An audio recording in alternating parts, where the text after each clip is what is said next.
مصدق ملک صاحب، اب کیا آپ اس لیے کہتے ہیں کیونکہ میں آپ کو یاد کروانا چاہتا ہوں کہ جب 18ویں ترمیم ہو رہی تھی تو اس زمانے میں پیپلز پارٹی اور مسلم لیگ نون کے کچھ رہنماؤں نے یہ تجویز کیا تھا کہ 62(1)F کو ختم کر دیتے ہیں. اس وقت نواز شریف صاحب نہیں مانے. آج مسلم لیگ نون اس لیے کہہ رہی ہے کہ ختم کیا جائے کیونکہ بینیفیشری نواز شریف صاحب ہوں گے. نہیں، میرا نہیں خیال جی. اس میں بے شمار چیزیں جو ہمارے سامنے آتی، مثلا اگر 62(1)F صادق امین یا جو بھی آپ اتنا بڑا اگر وہ القابات جو حضور پاک صلی اللہ علیہ وآلہ وسلم کے لیے استعمال کیے گئے، اگر آپ نے وہ استعمال کرنے، تو پھر سوال یہ اٹھتا ہے کہ کیا ذاتی کردار کے اوپر 62(1)F لگتی ہے؟ اگر کسی کا ذاتی کردار جس میں فائنینشیل ٹرانزیکشنز نہ ہوں تو پھر کیا اس پہ بھی لگتی ہے؟ اور اگر اس پہ لگتی ہے تو پھر یونیفارملی کیوں نہیں لگ رہی ہے؟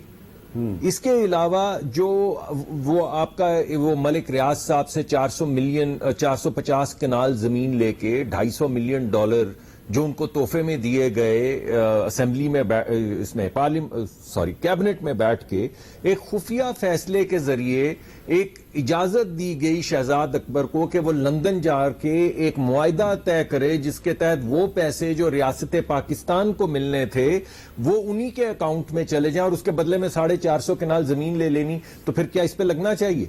یا 2 ملین پاؤنڈ ووٹون کلب کے اندر نقوی صاحب سے، کیا نام تھا بھلا سا ان کا، کون سے نقوی، عارف نقوی صاحب سے لینے کے بعد $1 بلین کا ان کو فائدہ دے دینا، وہ کے الیکٹرک کا معاہدہ جس میں لکھا پڑا تھا کہ انہوں نے کے الیکٹرک نے کراچی کے لوگوں کے لیے ایک پلانٹ لگانا ہے، اس معاہدے کو کینسل کرنا تا حیات، یعنی ہم بھی نہیں اب وہ دوبارہ لگا سکتے کے الیکٹرک پہ. وہ پھر تو میں آپ کو یہ کہہ رہا ہوں، قانون میں کرپشن کے لیے، کک بیکس کے لیے، ذاتی کردار کے لیے ہر چیز کو ڈیفائن کیا گیا ہے، اس کی سزا تجویز کی گئی ہے. ان چیزوں کی ابھی جیسے میں اتفاق کرتا ہوں فواد چودھری صاحب سے، ان کی کوئی گنجائش نہیں ہے کہ آپ اس طرح القابات استعمال کر کے جس کو نکالنا ہو اس کو پکڑ کے نکال دیں کہ تم نے فلاں فلاں جگہ پہ جھوٹ بولا تھا، تم بھی گئے اور تم نے جس طرح سر کہہ رہے تھے، بیرسٹر صاحب کہہ رہے تھے کہ بلینز لوٹ لیے یا 450 کنال زمین لے لی یا $1 بلین کا کسی کو فائدہ دے دیا تو تم بھی. یہ ایسے نہیں ہو سکتا.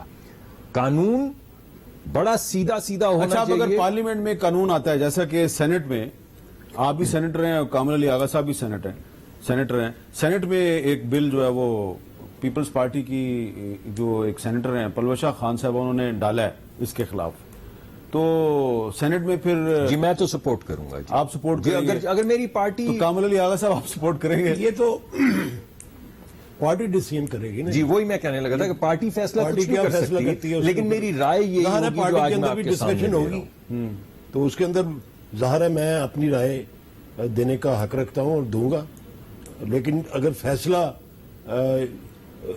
ادھر کسی بھی طرف ہوتا ہے تو پارٹی کی پابندی کرنی تو